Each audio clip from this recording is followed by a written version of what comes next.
Please stand for the Pledge of Allegiance.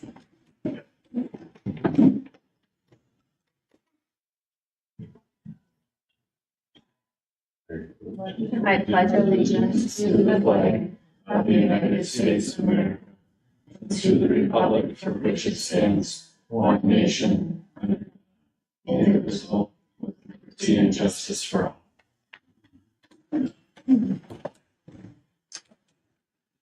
Okay, we will get started. Dave, do you have any questions on the candidate? Nope. Next up is agenda approval. Does anybody have any additions, corrections to the board agenda? We've had additions. We've had some additions under employment and under resignation.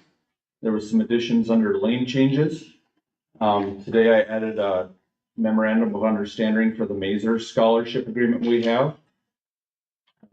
There was some additions to Jaguar Pride.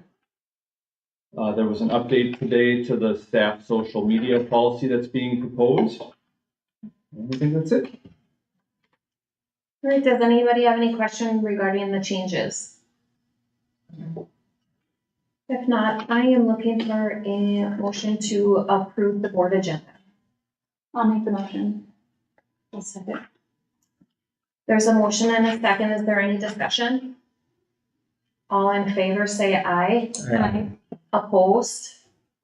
Motion passes 6-0. Next up is open forum, rules for open forum. There are 3 minutes per speaker.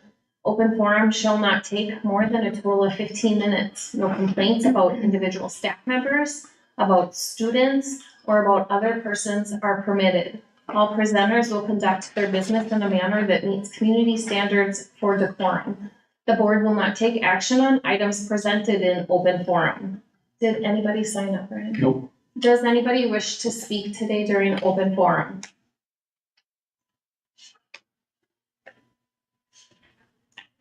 All right. Next up is the consent agenda. Does anybody need anything pulled from the consent agenda and placed later in the agenda for further discussion? If not, I am looking for a motion to approve the consent agenda. Move that. Is there a second? I'll second. There's a motion and a second. Is there any discussion? All in favor say aye. Aye. Opposed? Motion passes 6-0. Next up is bills. If you have questions on the bills, please state the bill number and the page number. Are there any questions on the bills?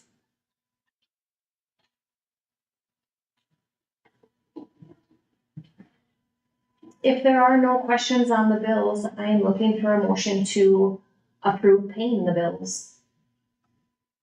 I'll move that. Is there a second? I'll second. There's a motion and a second. Is there any discussion?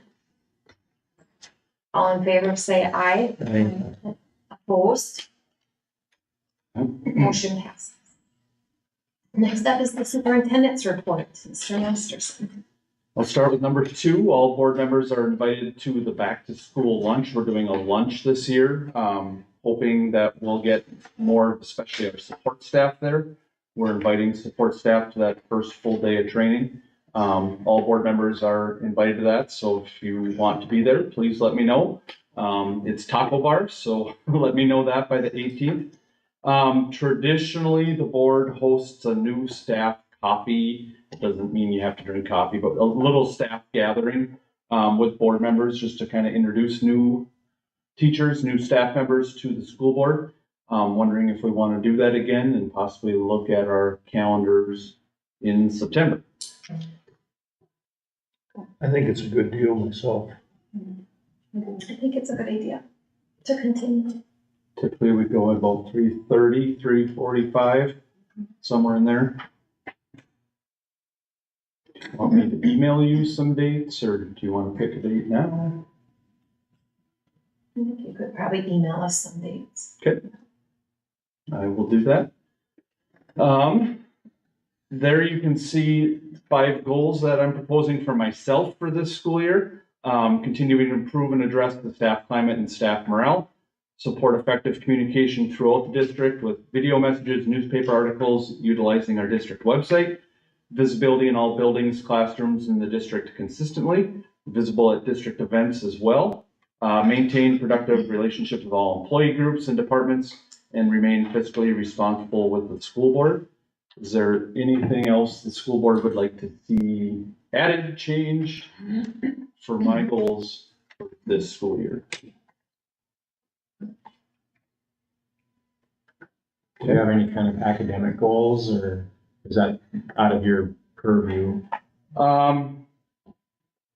Last year I had, it's in my purview, but I don't have as direct access to the academic goals. I mean, certainly we're always striving to improve academics. I could certainly add something into there for academics. We focused on social emotional learning before. Last year, I believe I had something along, I can't remember the wording for academics, but I could certainly do that.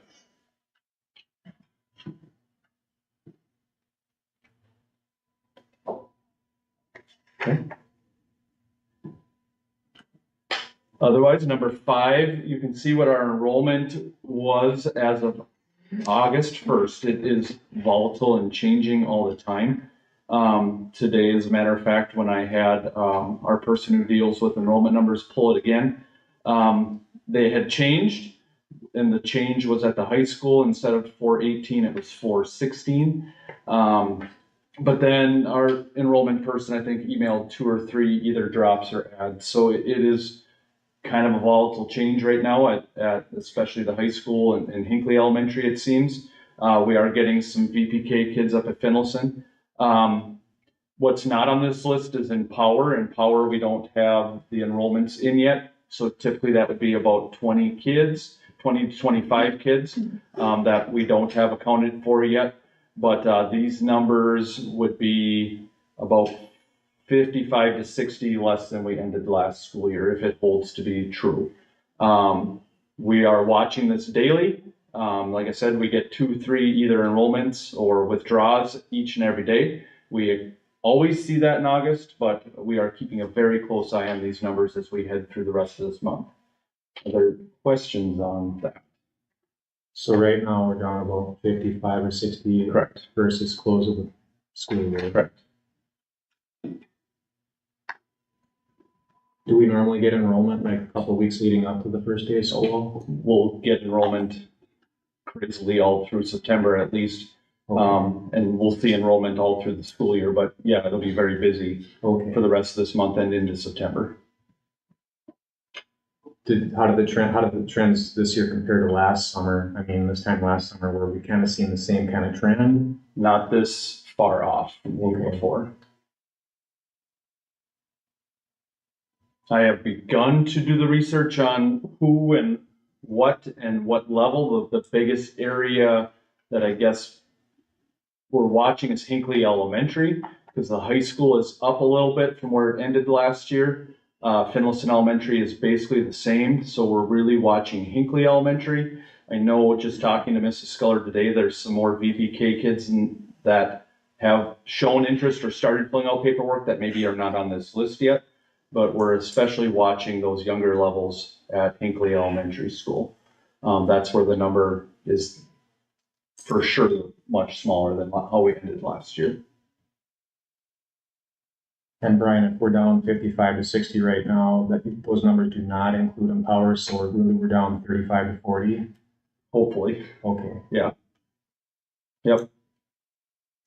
And then otherwise, my last item, just a couple board education things. As starting in September, we'll get very much into the levy process.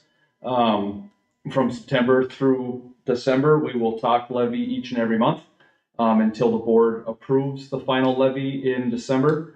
And then with the testing calendar, just putting up what our tentative, as of today, plan for our assessment calendar is. We do have to have this posted on our website before the first of the school year. So wondering if there's any questions either on the levy information I sent or the testing calendar.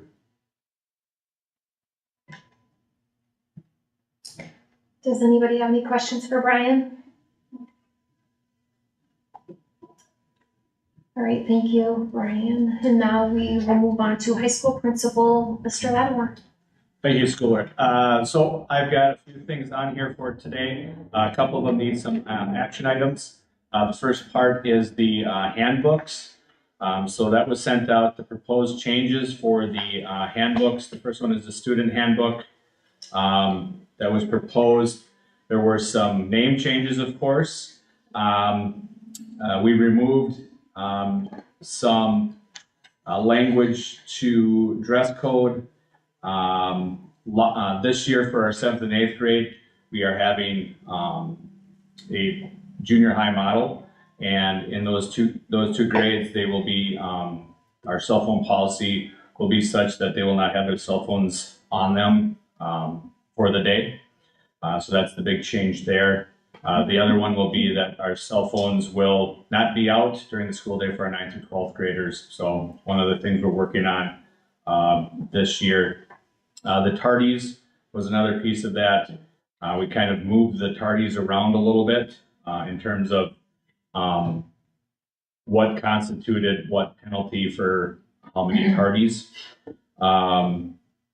What we are doing for this year is I'm working with the office staff and with Ms. Knudsen to get our schedules or our bell schedule. What I'm looking to do is have a warning bell 1 minute prior to when class starts. So there'll be a bell for a minute to let the kids know we got to get to where we want to go, and then there'll be the bell that starts the class. So one thing we're trying to do to try and minimize the tardiness and let kids know where they got to be and when they got to be there. So that's what we're working on that. Discipline piece of that comes from the state, right from the state policy there. Graduation requirements, 6 classes each semester, who can have 5. The electives, we took out the electives we are no longer currently going to have. If I'm talking too much about this, let me know. So I don't know if you guys need me to go through line items or not, but so another add here is all students must have credits completed by the time of graduation to be eligible to participate in the graduation ceremony. It sounds like in years past, you could be 1 credit short and be able to walk. This was decided prior to me getting here, that this was the way to go, and I concurred with that. We removed some language from the Department of Education. And then just we went from 7 to 6 school days for incompletes. If the class has failed, the student will have to repeat the course. And then credit recovery is something that we worked on as well. We're trying to, what we talked about, discuss and put up some guardrails when it comes to credit recovery. So we are taking out the pre-test. You can pre-test out of it. You have to go through the modules, the courses, to complete the credit recovery piece of it. Just like we said, just to put some guardrails into this, maybe a little bite behind it so our students understand that there are some disadvantages to not going to class or not completing the work and then trying to make it up in 2 or 3 days. Of course, that takes 9 weeks. So that's what we're looking to do in that case. And then we just changed them, the minor chart around a little bit as well. Our cell phone policy in there for our 7th and 8th graders. And then our offenses that go with it. And we took out attendance for that one. We have other means that we'll be working with attendance instead of this behavior consequence chart. And I think there was one more.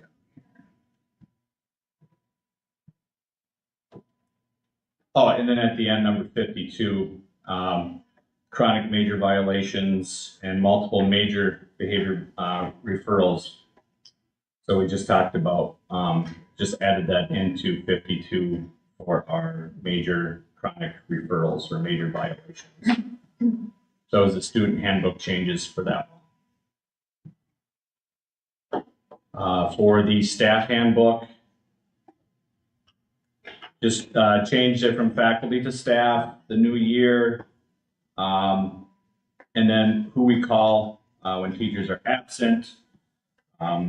And then, again, just a lot of just name changes into that one. The one that we did put on there for study hall, students cannot be on cell phones or YouTube for their study hall.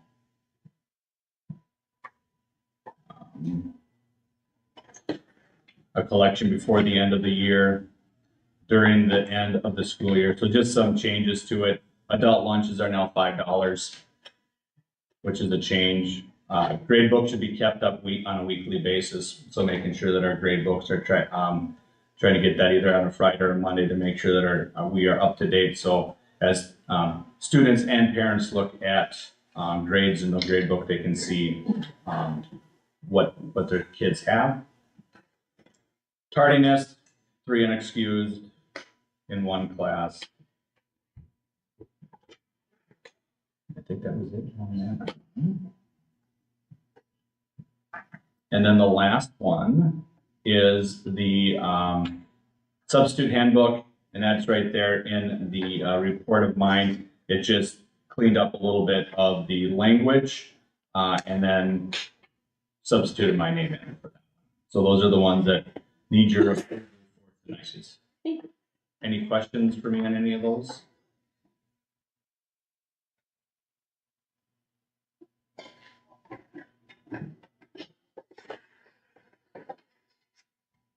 Okay. I do have a question on the Wednesdays. We have a different layout for Wednesdays. I haven't had a chance to talk to you about this yet, but what's your opinion on early release on Wednesdays, and does that benefit our children, and does that attract parents to bring their kids to our school district? We've lost 55 to 60 so far, and that's a concern of mine. Okay. Well, when you look around, again, Toby, a lot of times when you see about this stuff is what we're able to do with that early release is we're able to have more student time. If you look at, the district I was in the last time, every day, one day a month, we had kids out of school because we had a PD day. So I think this helps us have more student contact. Sometimes it's not logistically the best, but I think this gives us an opportunity to see our kids more because there are some things that we have to do statewide by legislative to make sure that we have our PD day. We do get those things. So I think it helps us have more days of contact with our students. So 4 Wednesdays a month, let's say, one of those Wednesdays is for PD and then the other 3 are not. Well, we have our PLCs in there as well. So there's some other things that we do, which is PD, I guess, as well. So we've got letters training that we've put into that as well, which we have, I think I heard 5 or 6 at the high school doing that, are learning the science of reading, thank you. The science of reading, that we have staff doing that as well. So yeah, we do have items that we do work on. So you feel like our students are getting more contact time even though they're released an hour early? Well, I think it's more, what I want to say, it's not structured, but just more days of contact probably throughout, instead of having that one day off a month where we don't have student contact. Some schools do that. So I think right now I'm okay with how it works. Okay. The way I see it is if we lose Wednesday, 1 hour every Wednesday for the whole school year, that's like 37 Wednesdays. That's 37 hours. And if you figure 7 hours in a school day, that's 5 lost days equivalent of school. And that's a week of school. And I'm not happy with that. I'm sure there's a lot of parents who feel the same way. And it's inconvenient for them to have to pick their kids up early or find babysitting or whatever for their kids, and it changes the schedule. And I think maybe it's a selling point if we look at Pine City and Mora, who I believe go full day, Monday through Friday.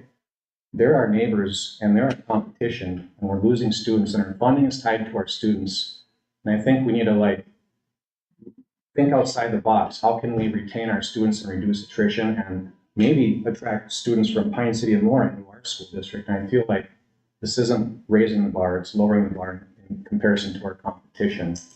And those two school districts are our competition. And I'm wondering, how do they do it? How do they do their professional development? And when did they get it done? Toby, they And maybe we take could- 1 day off a month or every 6 weeks. What's that? They have a school day that they're off every 4 to 6 weeks to make up for exactly what we do every Wednesday for an hour. Maybe we can study how they do it so we don't lose a week of equivalent of school for our children. Because it's not a selling point for our school district. Are we required to provide so many hours? I'd have to look how many hours we have to provide. We do have to provide professional development. If some schools are taking a day every, say, quarter, even 4 times a year, 8-hour days, that's 32 hours.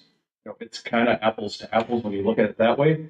I think what, at least from my perspective as being here, it keeps, instead of having that longer weekend or day off, where then it's kind of retraining kids and getting them back in the routine of 5 days a week of school, we still have that 5 days, and we get some of that needed professional development, some of it for teacher licensure, some of it for letters, some of it for just the teachers working together to program and figure out what's best for kids.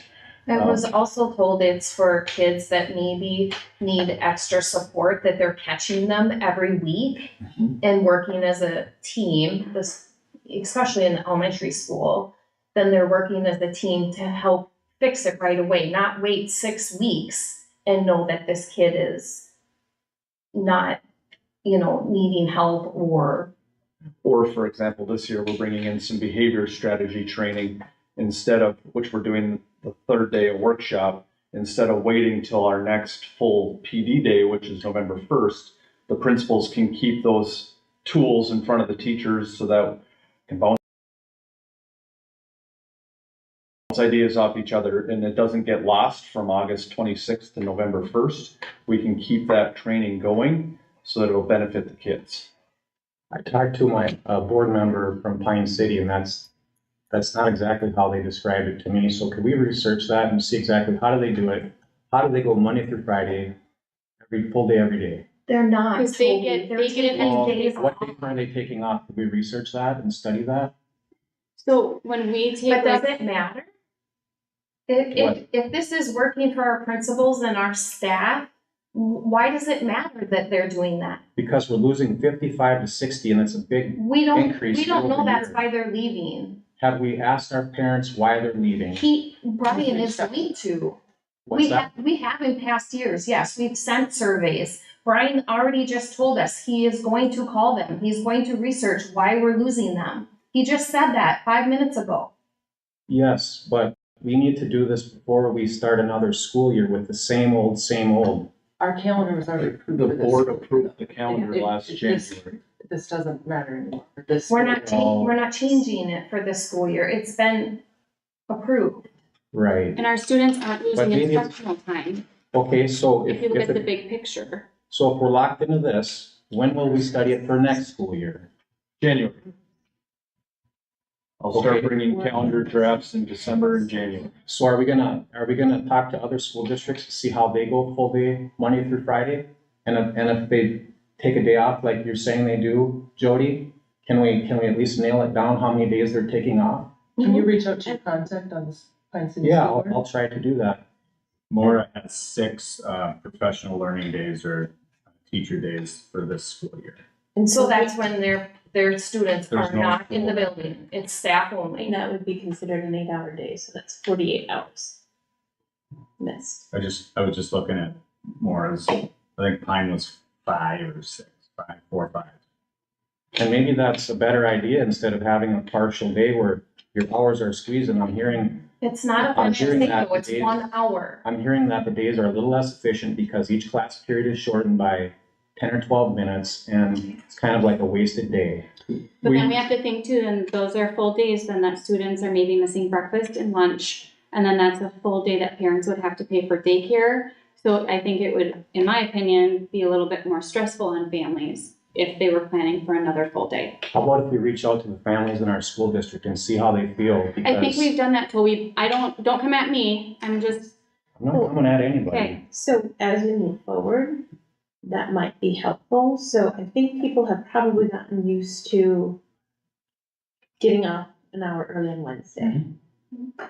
And if we're shifting that and they're gonna have, if we have, say, 6 professional days that would need to be built into the calendar, that they would have to be off, could we do a survey? Say, you know, if we take 6 days off, which will then mean that the parents will have to find daycare, or they're gonna have to take a vacation day or something themselves to cover that, can we do a community survey? You know, so it's not just about talking with other districts, we gotta look at the community we're serving. I think a lot of people are, no, at first it was a shock. Yep. I think now, I think people are used to it, you know, and if it's not 6 days, you know, not 6, I see where there is that added. And I think we have asked in Steady years student. past, have we received complaints? We've asked that We question. haven't for years. Probably I not mean, since we started. we used to do 2 hours every other Wednesday. I mean, we've surveyed, we've talked to community, we've talked to staff, surveying is a great idea, we just don't get the responses. Yeah, You know, yeah. there's no way to pull those answers from everyone, we tried.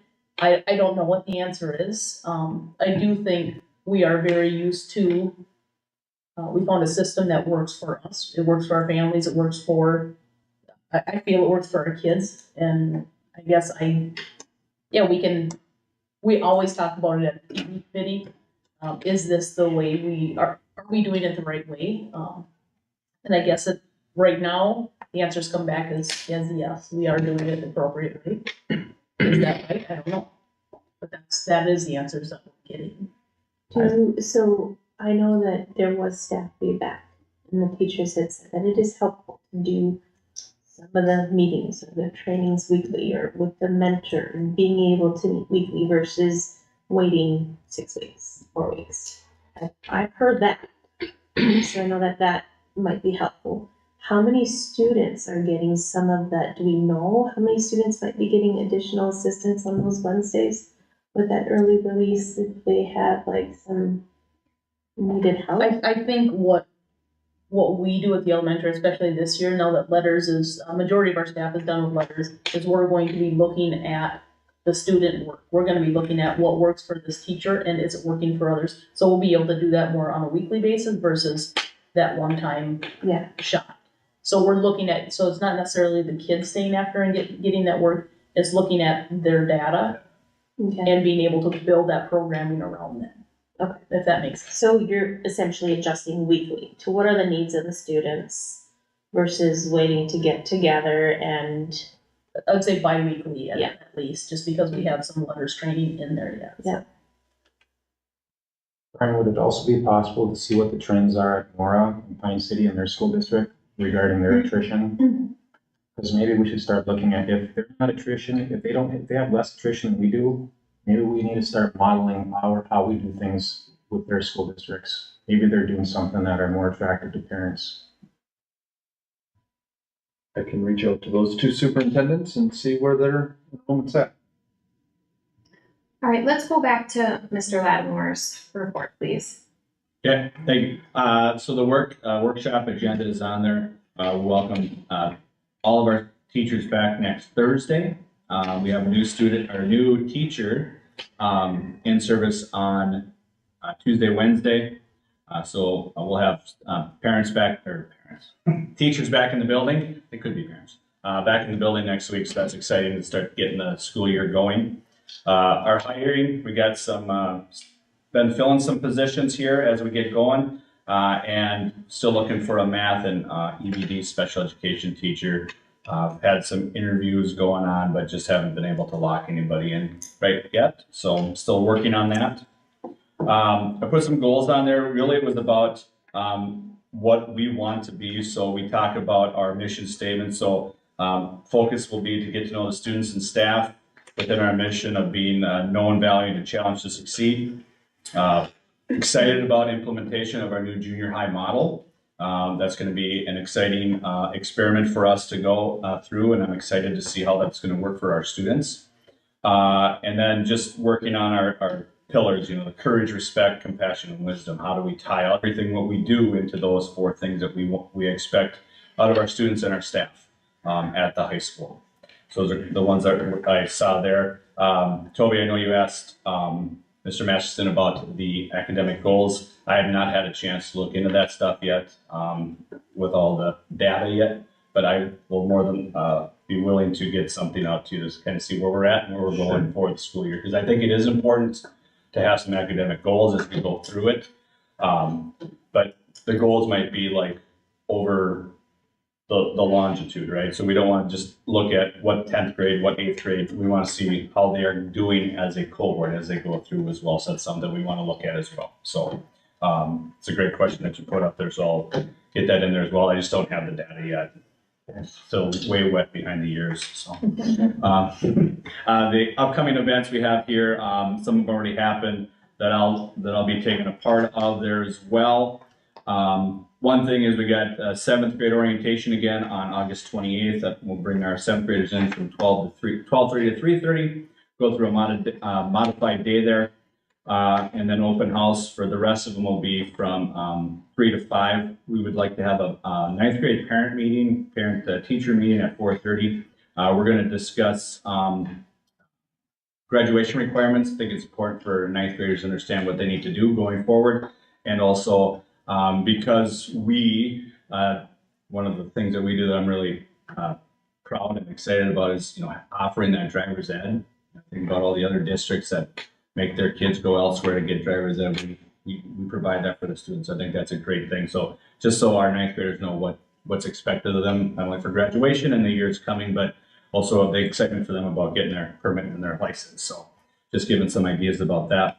September 3rd is our JAG Crew Day. So we've had a dedicated staff this summer working to get that day going for our 7th through 9th graders, bringing 7th, 8th, and 9th graders in that day.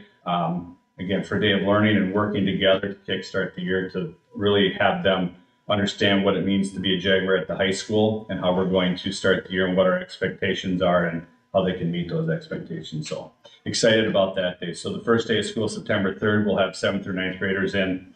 And then the next day, we'll have everybody else, the whole school will be in. So excited for that day. We've got some activities lined up, some learning opportunities. Teachers will be involved throughout the day, whether they teach 7th grade or 12th grade. So super excited about this experiment that we're trying. So I really applaud the junior high MTSS from last year about getting this set up and getting it rolling. So I'm excited to take that on and move it forward. So excited about that. And my last one here is we've got some student school board members. So we've got Lainey Johnson is here. She's with us here. Okay. So Lainey is here. She'll be one of our representatives, and also Nyla Williams will be our student school board member. So I just wanted to welcome Lainey here tonight and welcome her to our little party. And that's what I have. Any questions? I like the idea with kind of the junior high model, and I'm real pleased about the cell phone. I'm not a big fan of cell phone usage. So I always told my students, I'm like, when I become president, I'm outlawing. So it'll come right from the top. We're outlawing all these things until you're 18. Thank you. All right, so we have an action item on Mr. Lattimore's proposed 2024-25 handbooks. So I'm looking for a motion to approve the changes. I'll make the motion. I'll second it. There's a motion and a second. Is there any discussion? All in favor say aye. Aye. Opposed? Opposed. We'll do roll call. Leo, Yes. Heather, Yes. Dave, Yes. Toby, No. Janelle, Yes. Angela, Jody, yes. Motion passes 6. Is it appropriate for me to ask, what your reasoning was? Sure. Okay, The early release, I just Okay. cannot stomach the early release. okay, that's The reason reasonable. why. And thank you for asking. Okay, thank you. Yep, thanks. All right, so we are moving on to elementary principal, Mrs. Sculler. Good evening. You can see my workshop and welcome back letter there. It is hard to believe that we're at this point in the year, but we are. We did extend our workshop by a day and a half, I guess. Ultimately, replacing that tech check day with that Friday. That does excite me a little bit because we have a new math curriculum coming in, so that gives our elementary staff a whole day to get trained up on bridges and be ready, at least a little bit more ready when the school year starts. So, at the time of typing this letter, we were fully hired. We have done some swapping internally with the high school to help out and fill positions as needed. So we do have a special ed teacher hired at the elementary school. We have a new band teacher district-wide, and right now I'm working to fill a long-term sub for second grade for a teacher out on maternity leave. So, also while typing this, I was still short a few paras. Those have also been filled. So very happy to report that that is the position we're in right now. You can see my goals there. Support bridges is number one for me. Super excited to have a curriculum that is vertically aligned throughout our school as well as horizontally aligned throughout grade levels, and supporting the teachers that need to understand how that bridges delivery happens, while also continuing to build our Amplify supports. One of the things I took feedback on at the end of the year at data meetings with my elementary staff was having a resource bank per se of interventions that we would use during wind time, what I need to meet our students where they're at. So Jonathan, Scred, and I are all working on that. So hopefully to have that solidified before the end of the school year for sure. That will be a continuous work in process. Get acquainted with our new staff and make sure that they are comfortable. Working on improving our teacher evaluation, be able to provide meaningful feedback to everyone, just not those that are on evaluation cycle. And then I want to do a better job of communicating with all parties, especially in regards to discipline and maybe how things were handled. So both, I feel like we do a pretty good job of communicating with parents and maybe not as much with the teacher on the follow-up. So that is a goal of mine to get better at. Joe touched a little bit on early release days, and I answered some of Janelle's questions in regards to what elementary doing, but really looking at the student work and focusing on what works in the classrooms, what strategies maybe a teacher is using, and how do we get better together? How do we maybe replicate some of those strategies that are being used in one class and seeing the progress that we need to see from our kids. Our kindness wall, this is our third year of it. We signed a 2-year lease last year or agreement with them. Anybody who contacts me and says, I've looked at your website, it's amazing to see all this positive stuff. I just can't get enough people to do it. It's not expensive. We use picture funds to do that. We're able to really display some of the amazing positive work that goes into our school, but it's super easy to use. It's just maybe finding the time to do it. So we'll continue to find ways to push that. Even community members can go on and add anything they wanted to say about their kid making progress or the amazing teachers we have. And it just doesn't get used as much as I would like to see it used. But Mr. Masterson already hit on enrollment. You can see my enrollment numbers there. That was as of 8/8. Mr. Masterson also talked about the many, many changes, the volatile changes that will happen before their final. My handbook changes. You can see what's highlighted there. I guess I can go through a few, personnel updates. Going back to an 8:30 start time. We had classes that started at 8:20 and we just were not getting kids there, so they were missing a majority of that win time. And that is what we built specifically in for our kids. So, we are going back to an 8:30 start.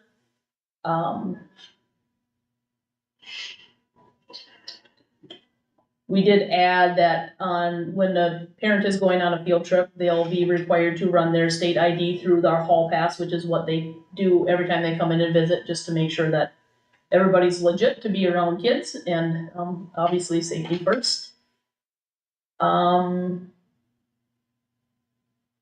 Just making sure that it's in our handbook that they connect with an administrative assistant. We went back to release time on Wednesdays versus Thursdays. And that's about it for that one. There's no questions on the staff handbook. We'll go to the parent one. I hope we spelled everybody's name right. We will. This one again, making sure there's communication from families in regards to vacation days. In my mind, family's always going to come first, so we want to make sure that they get their time with their family, but we want to make sure that their academics are not suffering because of that as well. We added a blurb about our quarter end reward days. Not only is it tied to referrals, but attendance as well. And we're pretty, I would say, liberal with that. It's if they have 9 or more unexcused absences in that quarter time, which is a lot, they're just not going to take part in the quarter end reward days. And tardies are tied to that as well. We took out lunch detention and added after school if needed. And we just said that these are an example of some of the restorative processes that we will use. We added a component about a jacket being required outside at 35 degrees or lower. You would actually be surprised how many kids that don't think they need to wear a jacket when it's freezing. So we just threw that in there.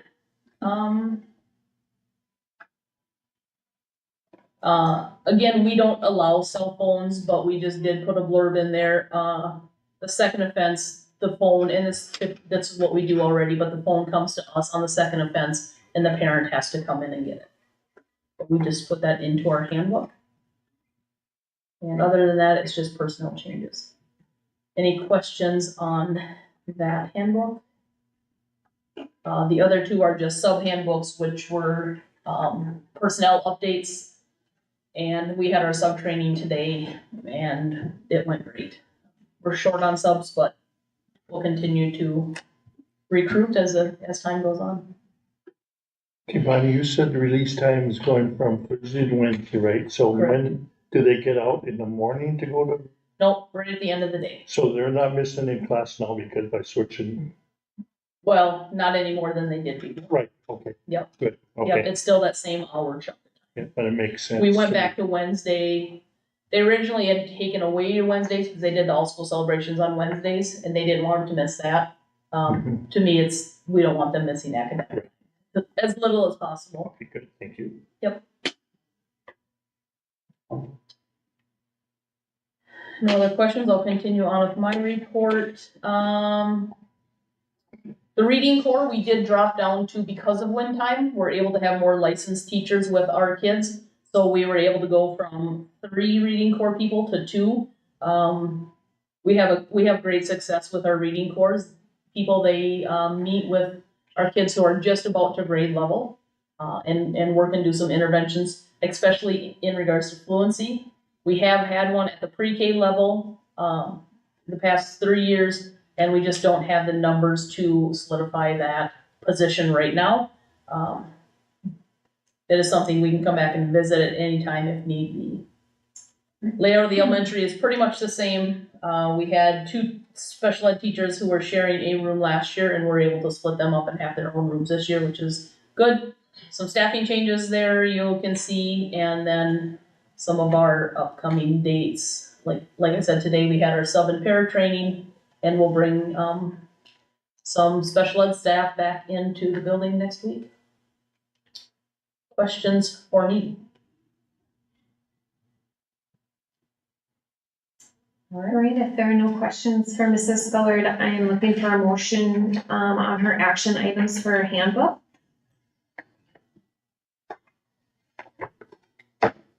I'll make the motion. There's a motion and a second. Is there any discussion? All in favor say aye. Aye. Opposed? No. Same reason. We'll do roll call. Leo, Yes. Heather, Yes. Dave, Yes. Toby, No. Janelle, Yes. Angela, Jody, yes. Motion passes 6-0. Next up is, thank you, Bonnie. Thank you. Next up is Technology Director Report. Jessica. Well, hopefully you had fun reading my long list of tasks that I have either been working on or actually completed with help. We have always busy in summer. It is our most busiest time. We get a lot done. We have a lot of anxiety as the teachers come back in because there's always something missing, can't find a remote, something doesn't work. So it's, as we're nearing those days, it's sort of like, oh, we have a lot of things to complete still with everybody coming in, but we're getting them done. We did complete a lot of things this summer. The only thing, if you read it, great. The only thing I did add today, which I didn't say at the beginning, I had highlighted for you, we changed our classroom management software and our web filter called Hoptera. It's actually really, really cool. I cannot wait to actually have some teachers take a look at it. It does a lot of neat filtering. I'm excited to see what kids come up with to stuff because it's pretty cool. If anybody has any questions. Does anybody have any questions for Jessica? All right, then we will move on. Thank you, Jessica. Thank you. Next up is board committees. Does anybody want to present from their committee? I had a SCRED meeting. The takeaways from this meeting were, the legislative forum is coming up. We will all get an invite to that soon. It is scheduled for October 8th from 5 to 8 p.m. in Rush City. Switch to October 3rd. Oh, yeah, that got switched after our Yep. meeting. Yes, October 3rd, at the spare room. So they just would really like as many people. Nicole Woodward from SCRED said that, there is a few school boards of people, of boards in the district, that she goes to their boards once every year and kind of just answers questions that board members may have of like, what exactly is SCRED? What do they do? What do our funds pay for? So she said she would love to come to one of our board meetings if that's something that we would like or would benefit from. And then also to open up a meeting for alternate board members. I know that Toby is our alternate here. Just to invite the alternate members to come to a meeting so that if they have to fill in, they kind of know what's going on and like how a meeting is run. Just to try to get some more people comfortable with that. So, yeah, then it was just the annual looking at the budget stuff but the legislative forum, I think right now is just is the big thing. And that was October 3rd. October 3rd from 5 to 8 at the spare room in Rush City.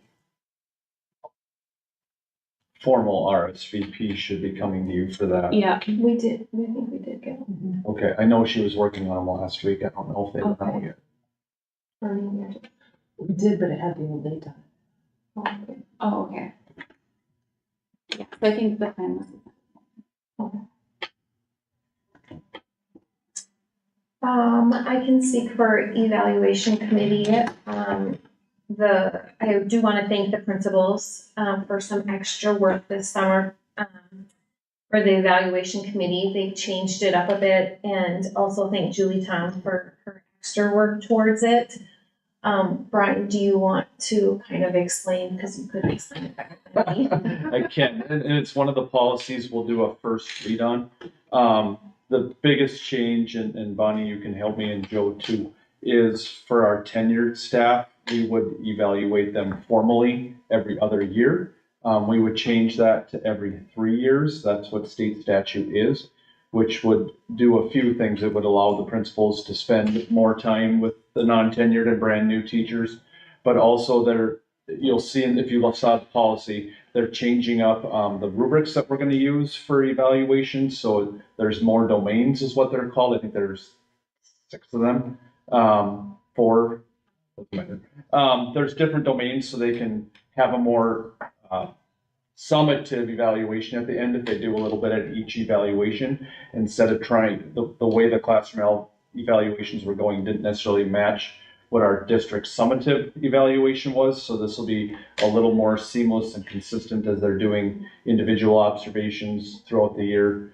And then when it gets to that final end of the year, formal evaluation. So that's for policy. I can't find the number right off the top of my head to find it, but sorry, it's 403. It's there for a first read, and hopefully the board will look to approve that next month, so we can make sure we have that change for evaluation this year. Thank you. And does anybody else speak? There was Pine County leadership meeting. Angela and I attended it. It was at our, up in our community ed rooms. Some of the big items that I wrote down, Pine County Tech, they did a pretty big addition to their buildings. They also have a housing and rec center over on the lake. There is community health service. She spoke, and I believe her name is Sam, and she spoke. I thought this was pretty interesting, the food service collab. I wrote that down, where the Pine County schools, their food service directors or heads of food service meet, or virtually or whatever, and they go over some helpful tips that they're giving each other, which I think is helpful. That's really all I had. Angela, no. I guess that's it. Does anybody else have anything else? All right, then we will move on to communications. The only communication, I think you were all emailed something today, and then Leo, I printed that for you. Yep. Community member. So. Okay. Next up, we're gonna go on then to the budget calendar. As we've talked about, the biggest thing we're really watching, of course, we're watching a lot of things, but the biggest thing is the enrollments and how that will impact not only staffing, programming, but funding as well. Both principals and myself probably talk to our Mars coordinator who does enrollments at least weekly, if not daily. And she updates us today. Like I said, there was probably 3 or 4, and they come kind of rapid fire. Kind of depends on the week. Otherwise, kind of what we're doing, Jill in the district office is making sure all the classroom budget materials are in. I'll begin working on the levy information with our business manager here, and we'll start talking about that at the board level starting in September. And we've seen a lot of resignations here in the last month. We will do exit interviews with them to kind of find out some of the details, but that's kind of caused a little bit more extra hiring for the principals to do as we head to the school year. And then we send out, which is commonly called the free and reduced lunch app. It's actually for educational benefits. So we're trying to change how we or say that. If we call it free and reduced lunch app, which is what it's commonly called, people get confused because now lunch is free while I fill out the form. So it's really an educational benefits form. Those are going out to every student. I think they were already in the Jaguar track because it also helps us with funding for other things. besides just lunches. So we're getting those forms out to families as well. And then, like I said, as we go into levy season, we're also working with the Ehlers to kind of help, so we make sure the board has all the information that you all will need as we head into the winter months and approve the levy in December. There are no school board actions right now as far as positions.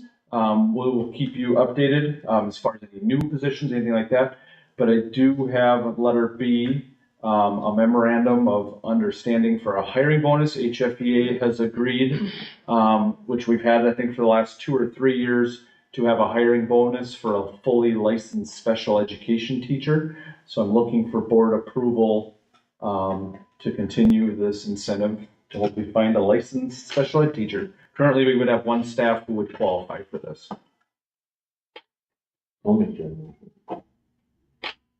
There's a motion, is there a second? There's a motion and a second, is there any discussion? All in favor say aye. Aye. Opposed? Motion passes 7-0. Next, Go ahead. next is our daycare decision. I have a couple links on the agenda that we have talked about. Thank you, Anna, for getting that information to the school board. I can go through that as in detail as the board would like. Some highlights in there is right now the grant through Pine County would help fund 1 classroom. We could look at 2, but right now the grant is funded for 1 classroom. The district match for that would be roughly between $50,000 and $67,000. I believe in Anna's notes, she thought it'd be closer to $50,000. We do receive $30,000 from the deed grant that would help cover 1 classroom set of materials. If we ran a 2nd classroom, the grant would not cover that. The district would need to purchase fencing and a playground. I believe fencing around the playground and fencing around out here, some mechanical, if I remember correctly, some pipes and things like that outside this door. There was some concern, we have to analyze. Yeah. To make sure. If we do run 2 classrooms, we would need to upgrade the large classroom, at least put a divider in there to make that 2 classrooms. And there is still a possibility of a Hinckley site. I don't know a lot of information about that. If you recall, last month we had talked about possibility of some of the grant money shifting from the Hinckley site to FES. Right now that would be on hold as the Hinckley site, there is that possibility back. If you remember back to July, we were not as hopeful, or the county was not as hopeful there'd be a Hinckley site. That has changed in the last month. Pine County and the deed grant are looking for a school board decision on whether we're going to run a daycare here. Are there questions I can take on those links? Or Anna's here, if between us, hopefully we can get the answers correct and get it to you guys. But are there questions on any of the numbers or anything in those 2 links that I can help clarify? We found out if there isn't gonna be another daycare in Finlayson. I did ask Leslie Sauter that. She didn't know for sure. So I don't know. She didn't know for sure. So that had come up last week as I had talked to both Anna and Leslie. And I don't know if this is true or not, but there was a possibility or a rumor that there could be another daycare opening in Finlayson. Leslie told me she's not aware of that yet. She was still doing some research on that. The sandstone locations, do you know how full are those daycares? You know, I haven't checked recently on what their enrollment looks like. On average, are they running at like 80%? Because I know that's kind of a. I mean, that's a typical standard. I don't actually know. And with the after-school program, do you know how many students we've got signed up? Last I talked to her, we had 1 in Finlayson, nobody in Hinckley. I reached out to her last week and I have not received any updates. She said they were going to be working with their marketing team to try and recruit some people. They are going to be at open houses just to see if they can talk to families, but I'm actually shocked it's not.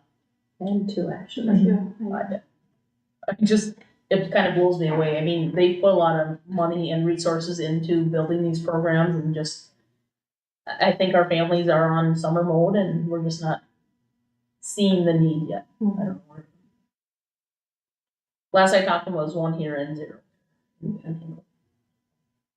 It is surprising with the survey results that we had did, that was one of the big things.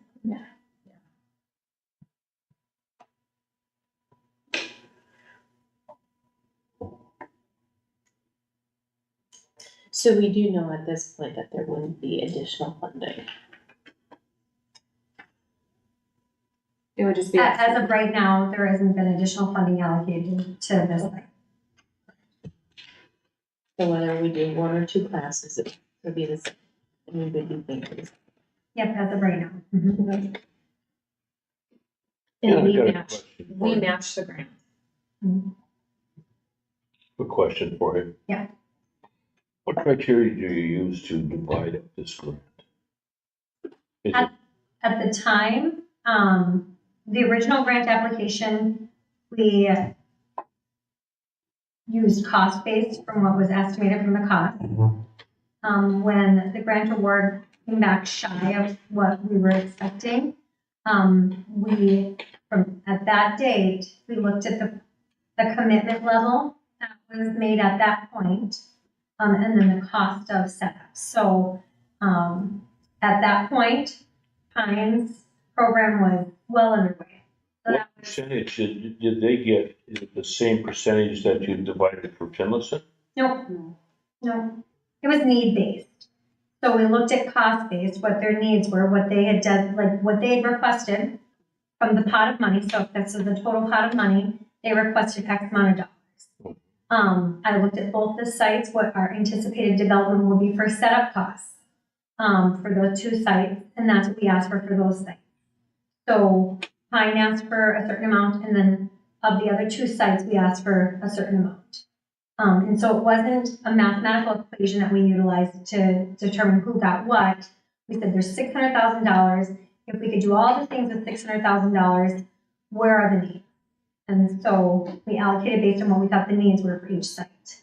I think at that point, we were doing 2 classrooms here, and it was initially, I think it was $200,000 that we initially looked at for this site. I don't know that I have it. So it wasn't a mathematical equation, it was need-based. When we came back with the lesser amount of 500,000, that day we said, who's got a commitment and where are we at? And then that's how we said, okay, the commitment for Pine and their amount stayed the same because their project hadn't changed. Hinckley's at that point, project hadn't changed. And so that amount stayed relatively the same. We did do a reduction. And then this project, there was no commitment solidified for operating at that point. And so we went with materials only. The amount given to Finlayson was 30,000? Like 32, I think. Okay, and we need to come up with an additional 500 or 50,000? For setup? Yeah. Or Is that what we talked about earlier? for match funds? Or? We get 30 from the grant, and we need to throw in another 50? 50 to 67. Okay, 57,900, 58,000. So roughly what we need to spend here, the grant covers a third, roughly. Mhm. Okay, so is the grant covering a third of everyone else's costs as well? That's, I mean, I don't know what the total cost of the Pine City project is. Mhm. They're well and above beyond that. So Beyond, I'm not clear, beyond the 30%? I don't know. I'm not privy to all of their information. Uh-huh. So Well, I I'm just trying to get clear on how it's divided up.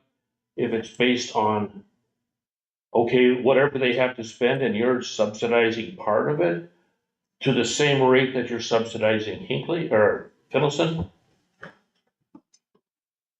Well, it's not a straight percentage. It was based off from what the anticipated needs at that Well, time. it's close to the same percent?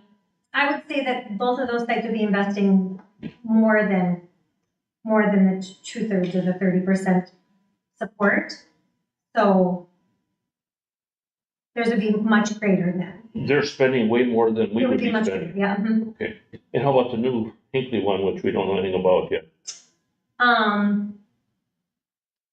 Because I haven't done a full cost analysis on the new site, Mm-hmm. but just looking at what the purchase price point would be, I would say it would be at least 50% investment, probably closer to 70% investment on their part. So some of this money goes for them buying a place?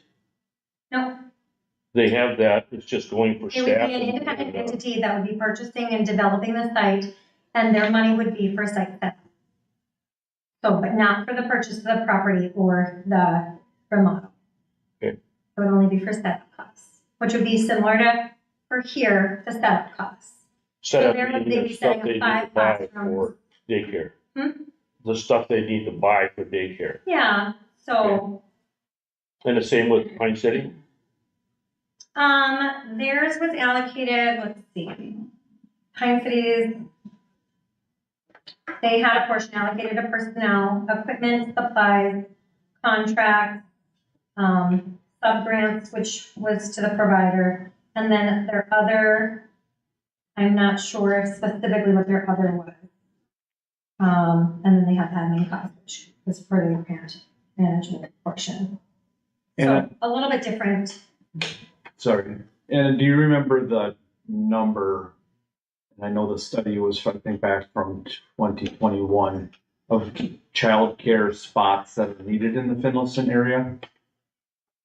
75. 200 in Hinckley.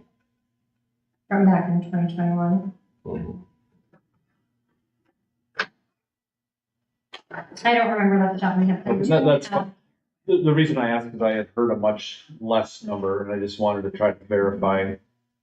So expected number of children under age 5 at the point of this study was at 50. Okay. And so the capacity at that point was 32 for children under age of 5. I think that changed since then. I think we lost providers since that time. So at that time, they thought they anticipated we would need at least 18 more slots. 18. Um, That was the number I had heard, it was 18. yeah. So, Or and I'm fairly confident that since this was done, we lost at least one provider in Finlayson, perhaps 2, but So it's much higher than 17. I would guess that your need would be greater than, Mhm. Oh, it's higher than 17. at this point. Okay. I mean, that would be what I would expect it to be. Do you happen to know why sites closed in Finlayson? I don't know that. I know, and at one I point, I do. know. We hired the staff. I figured one. I think I do actually know. We hired one from Finlayson and one from Hinckley. Yeah, that's fun. That's very nice of you to offer economic development opportunities for them. Thank you. Yeah. Can you tell us where the site in Hinckley, It's very conveniently located near the school, that is all I can say. The buyer has asked us to not disclose that information, okay, or the seller, excuse me.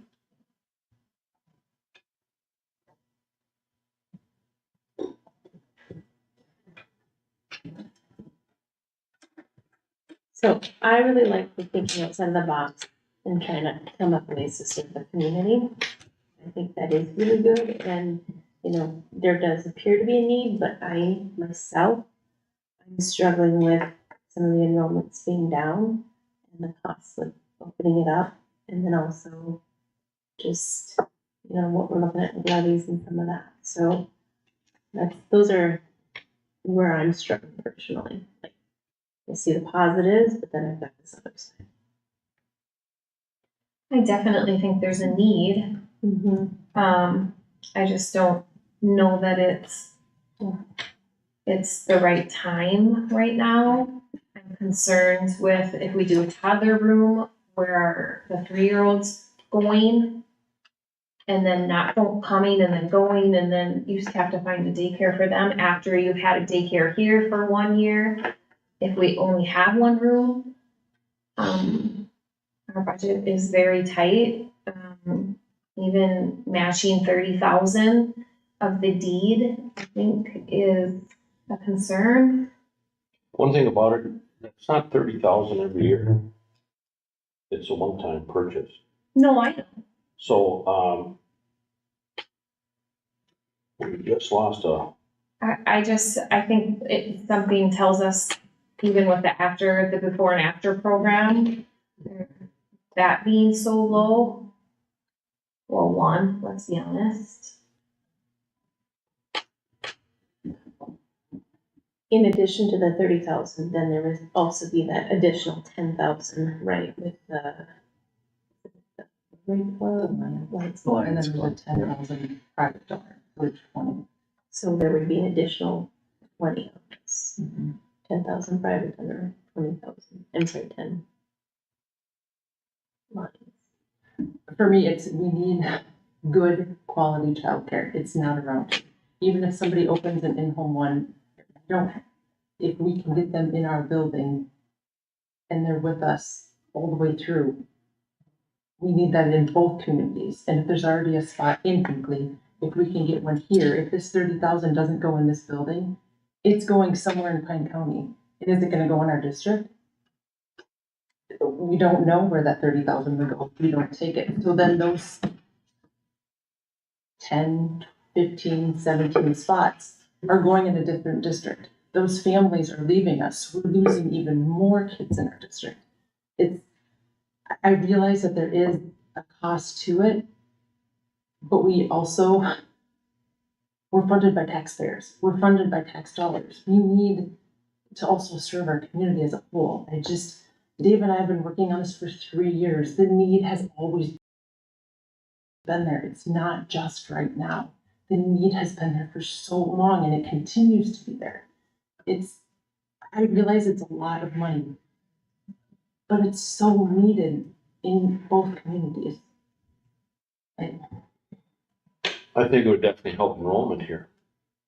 In our whole district. I mean, it doesn't mean that they're gonna stay in this building, no, but if we can make them good people from 17 months on and show them our ways in our district, I don't see what we have to lose. I don't know. Well, it's gotta be a good idea. So many other school districts have done it. Do we know how much insurance would increase? He didn't know, I did ask Gabe that after last meeting, he felt it would go up, but he hasn't been in the market of working with schools and daycare a lot, so he said he needed to do a little more research, but he did anticipate insurance going up a little bit. I just worry because we can't potentially serve like a whole family. Like if there was like more than one child, like if we had an infant and then they had a toddler and then they had a preschooler. I mean, I feel like we might potentially lose those families anyways because we can only help like a certain age. And I mean, will that deter parents because they don't want to bring their kids to more than one daycare? So that's one of my big worries too, is we're not able to serve every single family in Finlayson that needs daycare just because we're not able to take birth through school age. The space is here though to do 17 months toddlers on up. The space is here. It's not busting at the seams right now. We have the space to try it. Like it's. I definitely think it would help enrollment here if we did it. And I think that should be one of our goals, to try to increase enrollment here. Brian, here's a question for you. In our policy 701, which is establishment, adoption of school district budget, paragraph C, it says, no funds may be expended for any purpose in any school year prior to the adoption of the budget document which authorizes that expenditure for that year, or prior to the adoption of an amendment to that budget document by the school board to authorize that expenditure for that year. Since we don't have a line item in our approved budget document, would we have to add a line item for daycare to amend our budget? Yeah, I mean, we've done that before, whether it's with hiring, I mean, think of a simpler one, we've added staff during the school year off budget, whether it's special ed need or transportation, the board's done that. where just decide to either use fund balance money depending on enrollment, or if enrollment's healthy, using that revenue to help pay for those ads. So that can be done just by a school board vote to add programming, or what's the word I want to use, or money into a program. But we'd still have to maintain that 25% fund balance. True. And Would we have to cut something? we have to make cuts if we get to 15%. We strive to get to 25. If we get down to 15%, then we have to make cuts. But this isn't even all in this budget year, like even if we started tomorrow, it's still gonna take at least 6 months to get the application, to get everything, so the earliest to be up and running is next spring. It's not, Spring 2025. My other thing, go ahead. We just lost an employee with a fairly large salary that was budgeted for.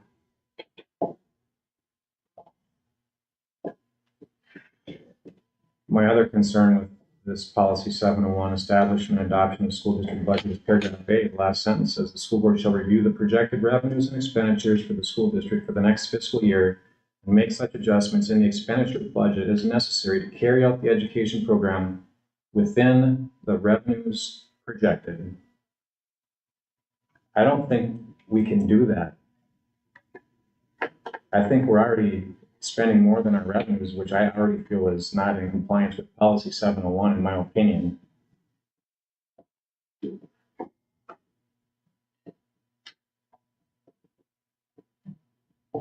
Jody and I talked to our lawyer about that, but as long as we're on this policy, it is, so the board approved a budget that fit within revenues and expenditures.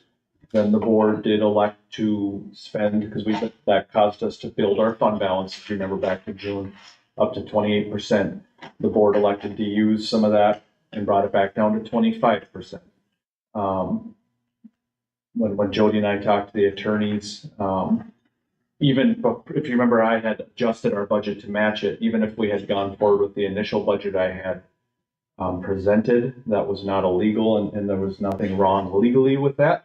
We did meet it, we did approve it to hit our policy, and then we spent, because it caused us to build fund balance, we spent some of that fund balance down. If you remember back after we added those positions back, at that time it was projected to be just over 25%. And roughly a percentage, if I remember correctly, was about 150,000. Is the number I believe I said in June. I have to go back and look at my notes, but roughly a percent is 150,000. So if the number just say was 100,000, that's not quite a percent on the fund balance. Now our enrollment is down, obviously. We hope that bounces back. We've talked about that quite a bit. As it looks today, it would be down. It could look much different in a week and a half. But that's kind of what those numbers would indicate as far as percentages. this could bring those kids, those families in here, so they have a toddler, but they also have a third grader and a sixth grader. Like, you're not just, there's 2 more students that are brought into our schools because we have a childcare where they can just drop everybody off in the same place. Yes, we might spend a little, but in the long run, we've been teaching them and they've been learning with us. They were 7 months old. I know. Brian, could you quote the subparagraph in policy 701, establishment and adoption of the school district budget, that states we can amend the budget prior to the beginning of the fiscal year to have expenses greater than revenues? I'm not seeing it. Where am I looking, Toby? Policy 701, paragraph A states clearly the school board shall review the projected revenues and expenditures for the school district for the next fiscal year and make such adjustments in the expenditure budget as necessary to carry out the education program within the revenues projected. And I'm not seeing a subparagraph that says you can just willy-nilly deficit spend. If you can show it to me, then I'll go along with it. So when I don't see it. I don't see the relief for deficit spending. When we approved the budget, we followed this policy. then the school board elected to spend some of the fund balance. Yeah, The but fund fiscal balance year- is not in this policy. We did follow this policy when we adopted the budget. I can understand deficit spending if expenses come in larger than expected once the fiscal year begins. But you're deficit spending before the fiscal year begins. And I don't see how you can do that. In my opinion, two opinions. One, the school board approved it already. Number two, I don't believe in June we were in the position to increase our fund balance at the risk of losing staff. We have so many needs in this district, and at that time, I think we would have been cutting 6 additional staff members. I think that would have been detrimental to our school district. So our legal counsel states that it's okay to deficit spend. Did he give you any reference as to where in our policy states we can do that prior to the beginning of the fiscal year? I don't recall. Because I'd be curious to know. And I reached out to MSBA legal counsel, and he was not replying with, Toby, you're wrong. Your school board can do that. He was like, we're gonna have to take a look at it and maybe adjust our policy, and we're reviewing it. That was kind of the response I got. And this policy I do have on the schedule for this year, I believe even in September or October, I believe October. Would you send that feedback from MSBA? Would you send that to Mr. Masterson? Yeah, I can do that. That would be helpful. And how many years has it been that we've had revenues greater than expenditures in our budget? I think it's a number of years. I mean, this is a first. I think I don't remember when the most recent one was on that list I shared with board. I'd have to go back and look at my notes, but I feel like the mid-teens somewhere in there. I don't remember which year was the last one on there of that list I shared with you all. And then going back, we'd have to research what was our budget policy back then. We have the ability to do that. The board would like me to. Anna, can I ask you a question quick? So with this district match that we had before us, that's not including then, maybe it's for Brian, that's not including salary, correct? Or is, so it would be, we would be looking at this district match number and then have to also include the cost to staff. So then that 50 to 67,900 significantly increases. Right? I'm not sure. Could you ask that question again? The figure that we have, the district match would be between 50,000 to 67,900. That's not including staffing. So we would be putting in this much money plus the cost to staff for salaries. Yes, with the expectation that revenue will offset that cost. Yeah. So yes, technically the salaries could count toward the match.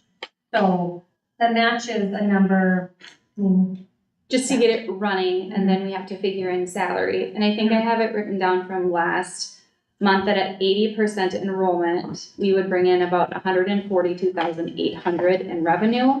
With 14 kids. Yep. Yep. And then, but our staffing would cost 148,500. So I think I remember hearing that we probably would not even, like, we wouldn't make money. Like, we wouldn't even break even because you only break even with the perfect scenario of enrollment and staffing. yeah. Mm-hmm. So that's another risk. Yep, that is true. So the success of this would highly be dependent on having successful enrollment. Thank you. Well, you wouldn't have more teachers than you would have kids. I mean, if you've got a certain number of kids, you'd have a certain number of staff. If that number of children is less, you'd have less staff. Right. So that formula kind of goes all to hell.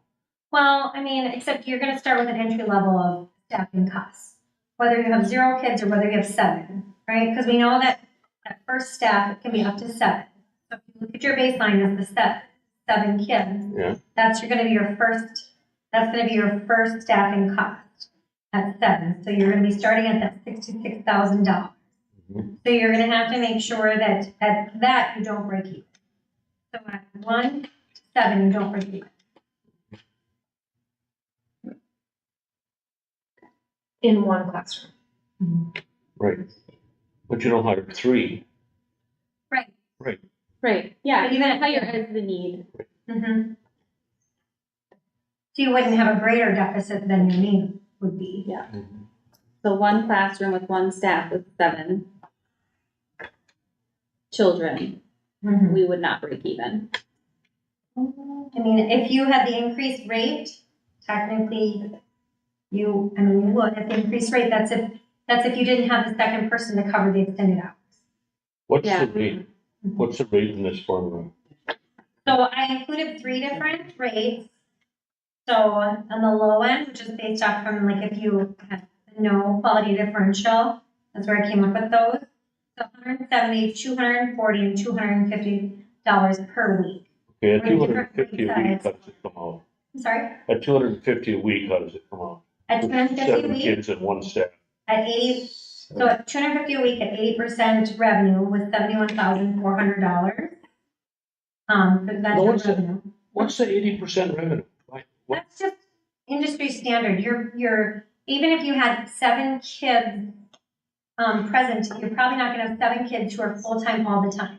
You're gonna have a combination of part-time and full-time kids. Uh-huh. You're gonna have a combination of kids who are there for 5 months. You have someone who's gone, down 2 months, you have an opening. It's kind of an industry standard for the formula because you can't, it is, you Okay, really cannot I get expect it, I get it. 100% revenue. So 80%.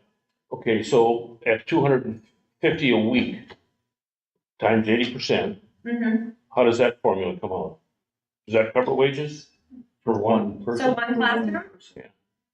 Yeah, if you had one person in there who could cover, Is that- they were salaried and they covered the whole day up by themselves. Mhm. Yep, that would just come out to the 71,000, so, and, I hate to say this at this point, these are the low end of salaries, and that's the high end of rates, and that's no additional cost on top of it. Is the rate that you picked that's so low, is that what subsidy these families get from the state for daycare? It's, Or is it the whole cost of daycare? I've done some research and I don't cite anybody under 250. well, I did the research, Dave, and there are plenty of people under 250 in the area. Yeah. And so it does exist, in fact. So,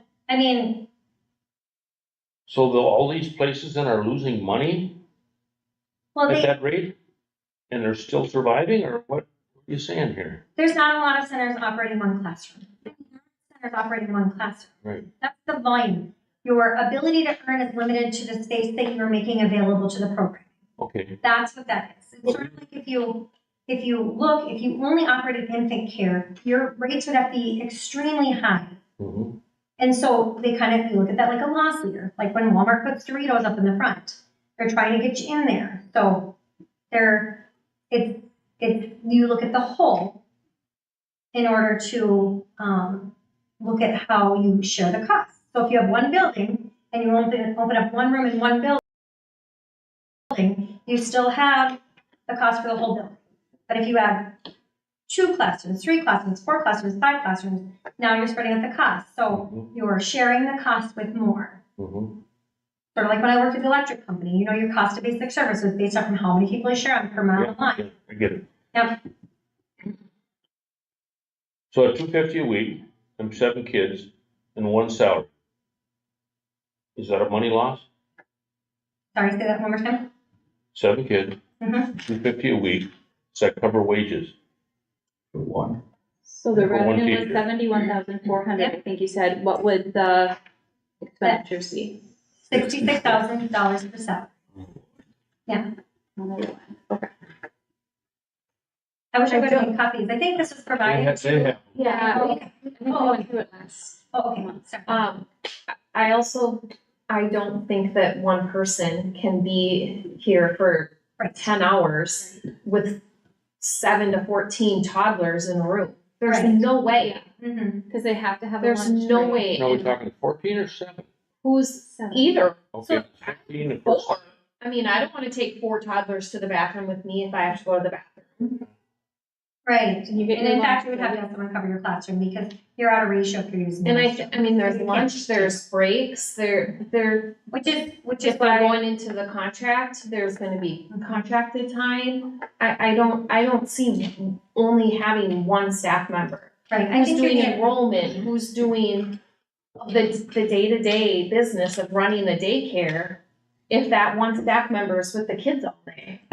That's where the 2 rooms comes in play. I mean, the space is here. Yeah, the But space. the space isn't, the space would be more than that 67,000. Yeah. We're adding more money to divide that end room on top of that 67,000. One time. I get it. We still have those staffing costs. Well, if you open up 2 rooms and you have more staff, the more children you have in there is when it starts to break even or make money, correct, Anna? that is correct. Okay. Mhm. If you had room for 3 classrooms, I'd say you probably would be in a pretty solid position, and then you'd be serving the whole family. With the 2 classroom scenario, I think if things lined up just right, you would be okay. I think that there is a lot of risk involved in getting it to line up just right. And that's just me being completely honest with you. It doesn't mean it wouldn't work. It could absolutely work. But we brought in a before and after school program and you're seeing enrollment in just of 1. And so that just would give me pause. I'd be cautious at how optimistic we are. Can I ask, the before and after school, is that just during the school year?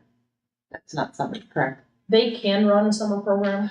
But it's advertised as just before and after school. So parents still need somewhere to take their kids in the summer, right? As of, yes, that is, Right now, as that it's is the advertised. way it is running. Which this So program could think- pick up. What's that? This program could pick that up. Right, Just and so to- that's where we could come in and have a year-round, because talking to St. Francis, it's their year-round childcare that sustains them. It's not the before and after. So you hear of around here, before and after school childcare doesn't work out, because parents still need somewhere to take their kids in the summer. So they're gonna take them there all year round. They're not gonna keep them here when they're paying a childcare already during the school year, because they need those spots in the summer. So if we have something that goes all year round, we're gonna make more in the summer because we have somewhere for those kids to go, the school age kids, the kindergarten through 6th grade. We have somewhere for them to go in the summer. It's not just, so we can also, right, you can recoup some of that cost by having school age kids. Yeah, I think that would definitely play into all of the success. Right. Mhm. So it's not just 2 rooms, it is during the school day. But once school is out, from 2:30 to however late it's open, you're getting that additional income, paying a parent to be here. It's not like you staff it and wait 6 months for children to come in. You pick a day that you're gonna open it, it's advertised, you find out how many have signed up. And if there's enough signed up to make the numbers work, then you go. If there's not, you don't do it, you don't hire anybody. You haven't spent any money. And the But we 17, So with the Yeah, all the equipment, I equipment agree. and the fence and the Yeah, playground. I agree and- with that, yeah. Would we have to pay back the grant? So Pine County would enter into an agreement with you with a finite amount of time. What we are looking for is a 1-year commitment to operate. Because the grant was written with the expectation that you would operate a center. So in order to actually award you the funds, would be the expectation that you would operate the center.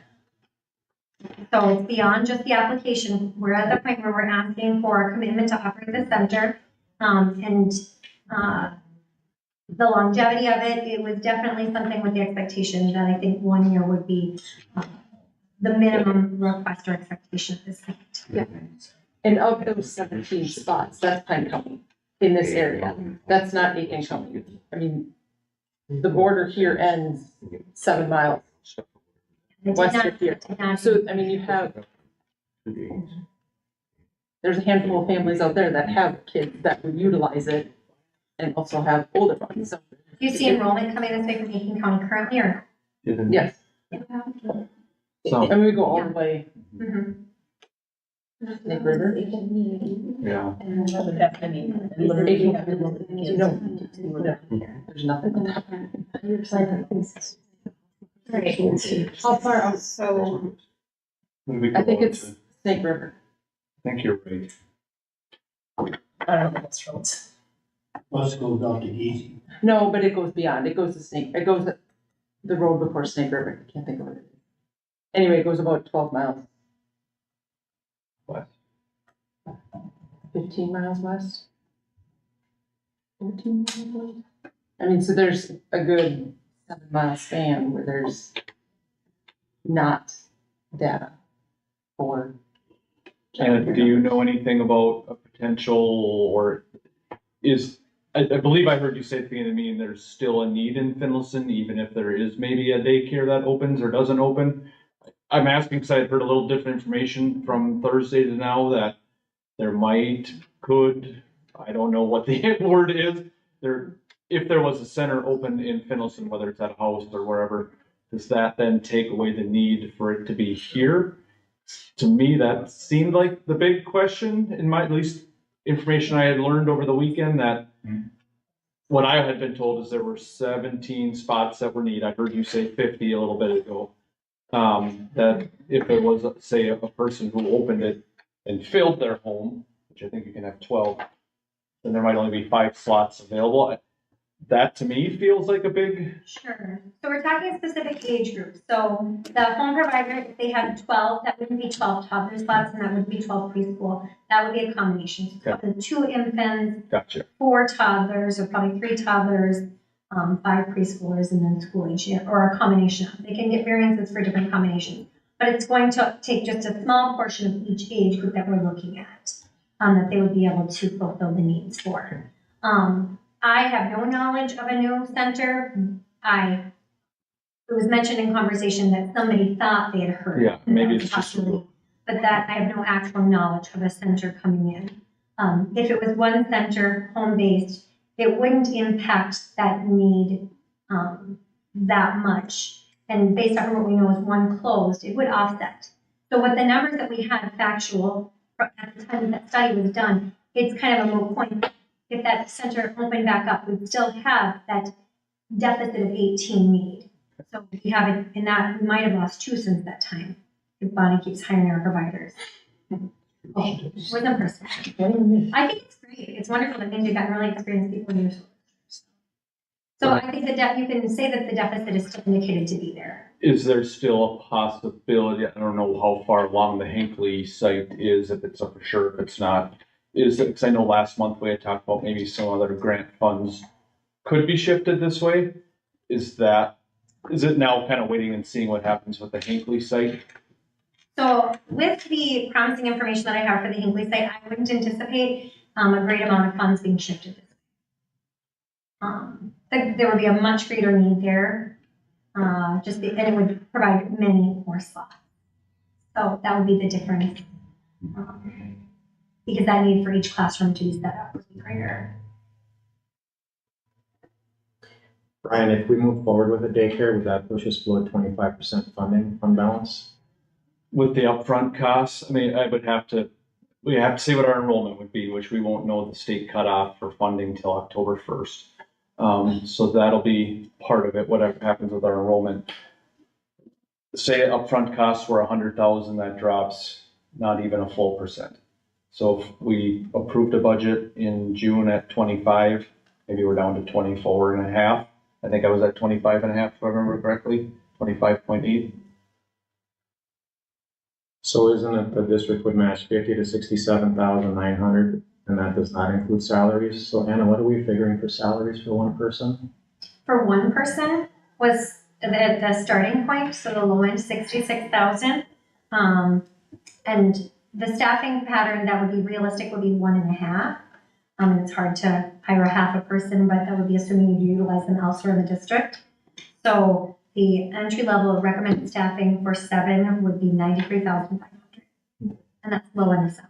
It's just low end salaries, so probably at least more than 100, 50 to 67. So I'm seeing at least 167,000 just to get this thing rolling. And that would drop Bringing us money in. below 25%. But part of that, we bring in kids to offset some of that. We wouldn't have, if we didn't have daycare kids enroll, we wouldn't hire. I mean, we would obviously hire to promote it, but if the kids didn't show, we wouldn't keep that going.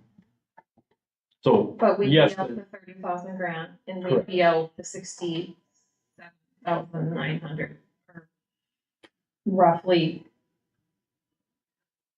to put the upfront costs in. Yeah, I mean, you could say a lot of that could be reallocated to your district, so it wouldn't be like a total loss, but. Like fencing.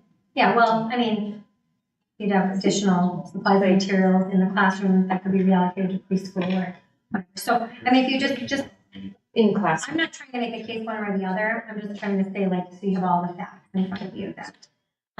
when would the district match, when would that have to be paid? Is it now? Is it a year from now? Is it?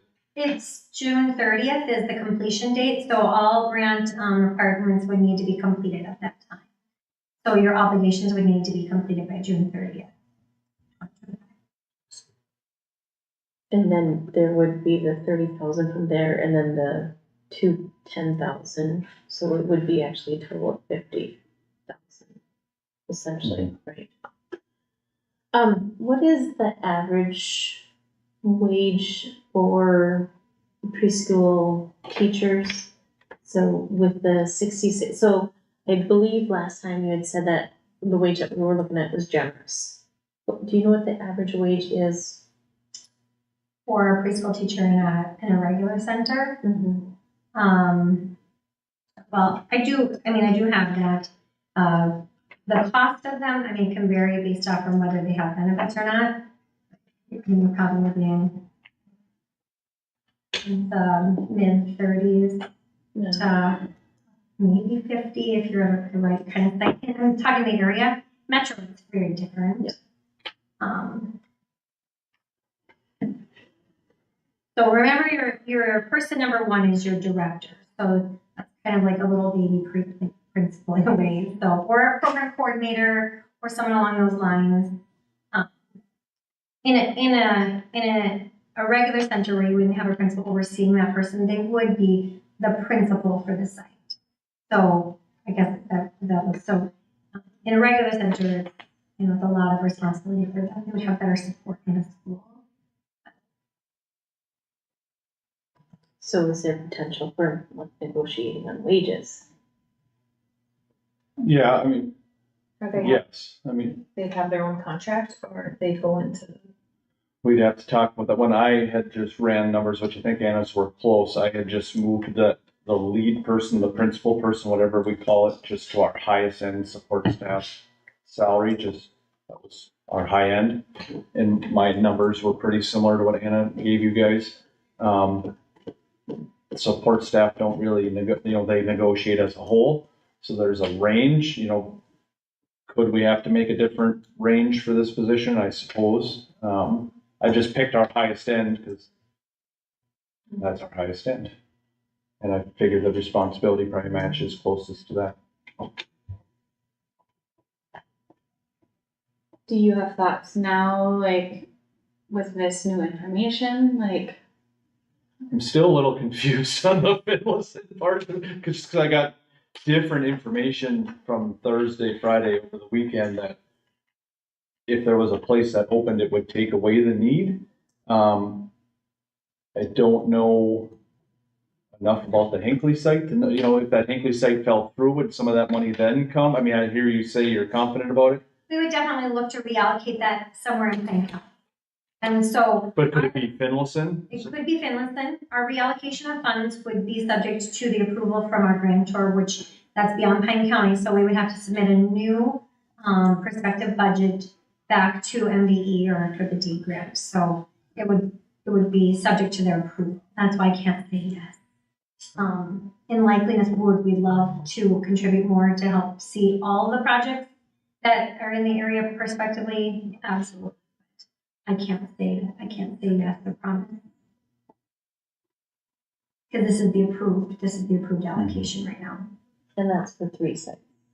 And that's for 3 sites. Mm-hmm.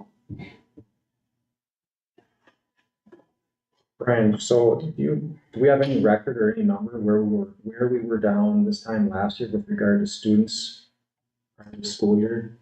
You said we're down much more than last year. I'd have to I don't know it off the top of my head. I'd have to go back to last August and the August before. So let's say we get some enrollment the last couple weeks before school starts. Let's say we're down 30 kids instead of 55 to 60. How much funding is attached to 30 students? Or I know it varies between buildings. Yeah, rough numbers, 7,500 per student. Elementary's a little less, high school's more. It would depend. Okay. You know, if they're all high school, it's about 8,200. If they're all elementary, it's like 7,100 per kid. So maybe 250,000 for 30 kids, down 30. Close, yeah. How much contingency did we have built into our budget that we approved? We put all our revenue back into the budget. So there's no contingency. We're at 25% fund balance. There's no fat. There's nothing. All the projected revenues in there. Okay. And that was basing our enrollment off of how we ended last year. And our insurance already came in higher than we projected our expense. So what was that? We were under budgeting 10 or 20,000 on that. Yeah, I think it was 20. So I just feel like we don't have the money to do this. Can I kind of summarize what I'm hearing? Everyone's worried about, we're gonna lose this money that we haven't spent. So let's just say we advertise, and this would almost like be in a survey, that we're gonna open it up June 1st. Okay, and throughout the winter, no one signs up. Well, then June 1st, we don't do it. We still haven't spent any money. Let's say by March 1st, we get 30 kids that want to come here. Okay, we spend the money. It would be like a giant survey. If there's nobody signs up, we don't want it. For the application process, in order like to be approved, does the site have to be ready? To be approved, yes. So You can the start fencing, the fencing would have to be done. Anything for the rooms would have to be done. So Yeah. we would have to spend money in order for the application to be approved. Correct. Correct? Okay. Yep. Yeah.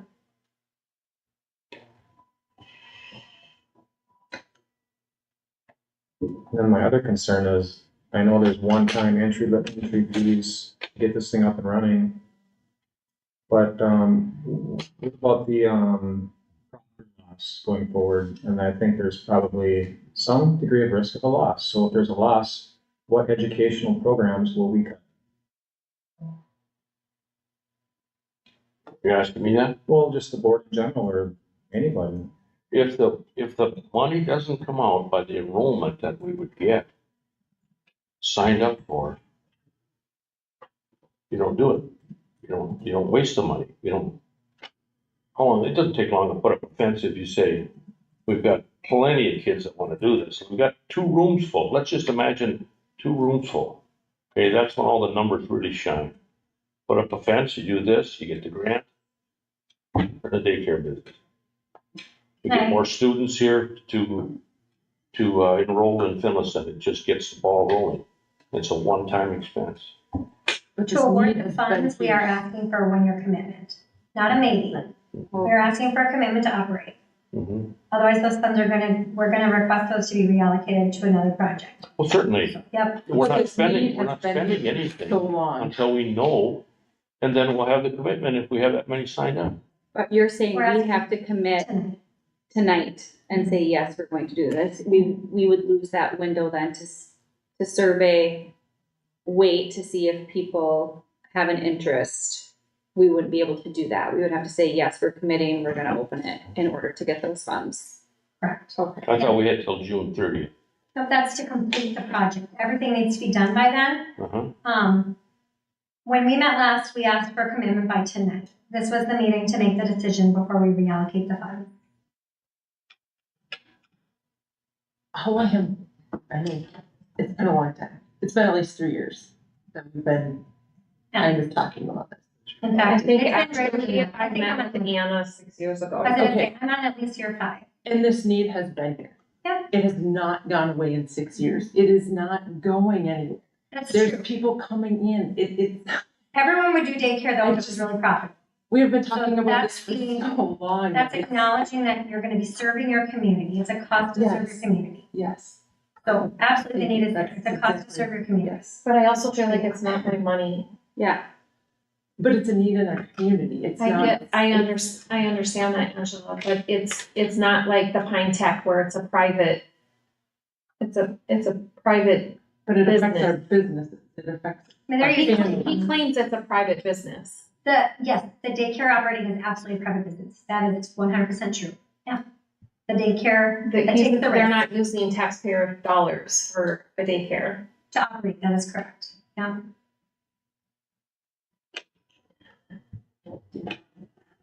Okay, so I think that we've talked and we've asked questions.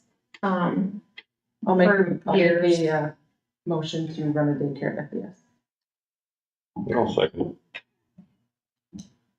All in favor, say aye. Aye. Opposed? Aye. We'll do roll call. Leo, Yes. Heather, no, Dave, Yes. Toby, No. Janelle, No. Angela, Yes. Jody, no. Motion does not pass, 3-4. We are going to now move on to the Indian education policy. We're gonna move on to J. Work. Does anybody have anything to add to J. Work?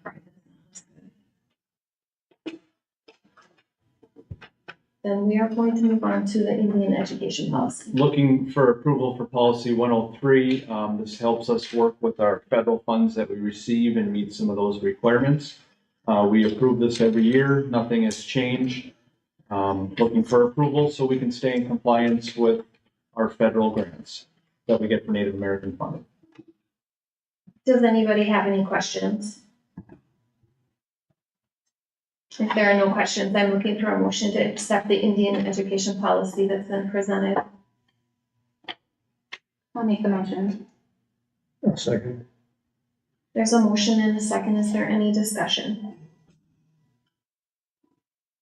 All in favor, say aye. Opposed? Motion passes 7-0. Next up is the bus driver syllabus. Looking for approval for our updated bus driver syllabus. I did make one correction down in the vandalism part. We still had Sarah's name in there, so I just changed it to transportation supervisor. But Mr. Beckman and I went through this, just looking for approval of the bus driver syllabus. Does anybody have any questions? If not, I'm looking for a motion to approve the bus driver syllabus. I'll move that. Is there a second? I'll second. There's a motion and a second. Is there any discussion? All in favor, say aye. Aye. Opposed? Motion passes 7-0. Next up are 13 policies that we have read through. Brian, do you want to? Yeah, I'll give summarize the the changes? best summary I can. So the first 4 or 5, from 506 to crisis management, the board did a first read on last month. Those are all policies we have to do every year.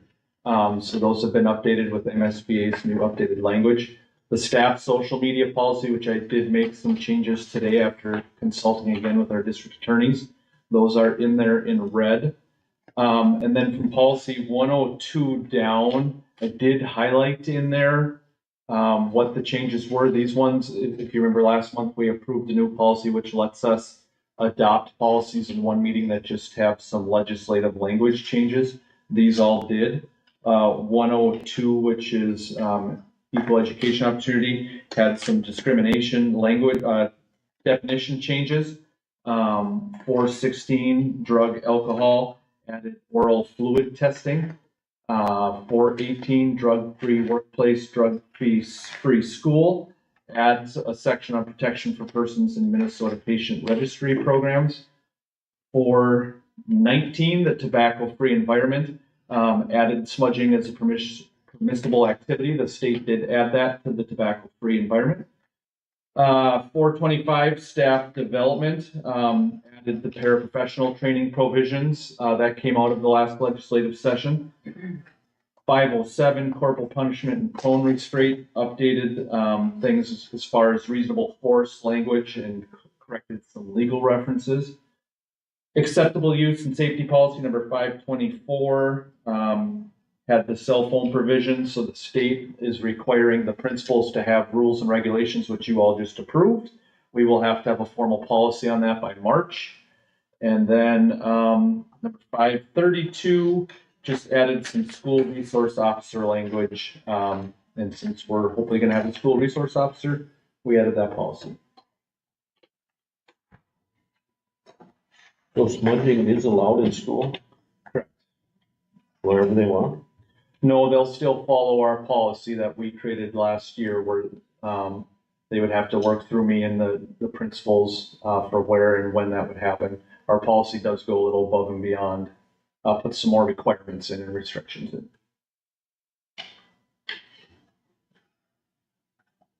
Does anybody have any other questions regarding the policies presented?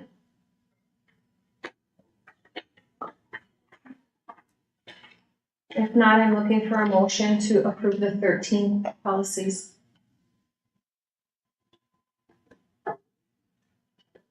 Moment. Is there a second? I'll second. There's a motion and a second. Is there any discussion? All in favor, say aye. Aye. Opposed? Me. Dave, are you opposing? Oh, yeah. Who made the motion? Leo? Yes. Can you second? Yeah.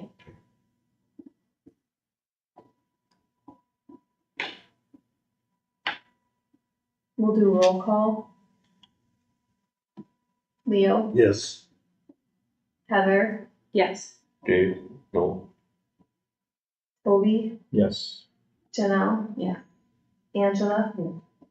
Jody, yes. Motion Dave, passes. can I ask the same question I asked Toby earlier? Any special reason? I don't think smudging should be in school at Oh. all. I don't think we have I don't think we cannot allow it, can we? Yeah, that's part of the law we talked about where the law allows it to happen. And when we added that policy, remember last spring, it gave us some more say over where and when in the building it could happen. State law allows the smudging to happen at school. They can. All right, next up for next month, there's another 13 policies. Does anybody have any questions right now regarding them? If not, we will move on to the SRO contract. Looking for approval of a 2-year contract to bring back our SRO to our schools. So this contract's both for the 24-25 school year and 25-26. We use our Safe Schools levy to help pay for this and fund this. It used to be called the crime levy. In that Safe Schools levy, it's about $38,000, and the first year of this contract is about $33,220. So looking for approval to continue to work with the sheriff's office and have an SRO in our schools. If there are no questions, I'm looking for a motion to accept the SRO contract. What is the school's contribution to? The 33, we pay about half the salary, so we pay about $33,220. Officer. That's what we pay, yeah, which isn't his full salary, it's half. He said it was, yeah. Is there a motion to accept the SRO contract? I'll make the motion. Is there a second? I'll second that. There's a motion and a second. Is there any discussion? All in favor, say aye. Aye. Opposed? Motion passes 7-0. Next up is the transportation report. looking for approval on this so that way we can submit our miles, field trip mileage, extracurricular mileage, the things that we spent on transportation. We need to make that submission to MDE, so looking for approval on this report. There's a motion, is there a second? I'll second. There's a motion and a second, is there any discussion? All in favor say aye. Aye. Opposed? Motion passes 7-0. Next up is the resolution to accept donated funds. We had a donation from Annie Sparrows, who would like to donate to the community education of $200 for baseball, football, and wrestling. So looking for approval to accept that donation. Excuse me, is there a motion to accept the donated funds? I'll make the motion. Is there a second? I'll second. There's a motion and a second, is there any discussion? All in favor say aye. Aye. Opposed? Motion passes 7-0.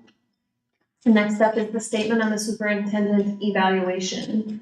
The school board would like to take the opportunity to thank Mr. Masterson for his dedication and commitment to our district. While we acknowledge that there have been challenges throughout the year, Mr. Masterson has proven to be a strong leader. We look forward to continuing serving our district together.